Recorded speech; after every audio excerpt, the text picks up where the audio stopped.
Welcome back to Rise and Shine. We're joined by Andrew Metzer, Blaine County Sustainability Manager, and he's here to tell us about the latest climate action developments out of Blaine County. Thank you so much for joining us this morning, bright and early, to talk about this. So can you tell me a little bit about what it is?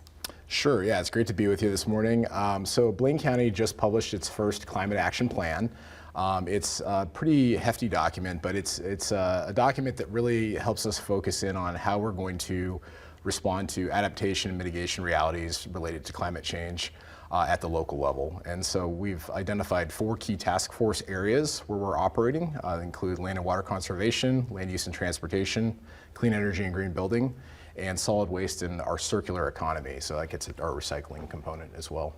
It's got a lot of topics and a lot of plans. And why was it important for the city and the county to come up with this? Yeah, it's been years in the works, and so we've been very fortunate. It's really a community-led effort, and it started a few years ago with some folks in Ketchum and Haley that really wanted to see this type of work move forward.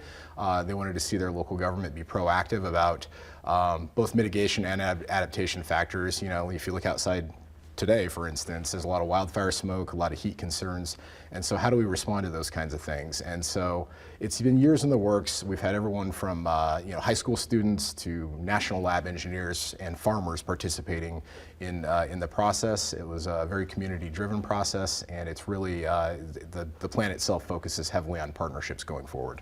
And if you are a citizen of Blaine County, you go and look at it, what do you want people to take away from it? Yeah, there's a few key components that make it a somewhat unique plan.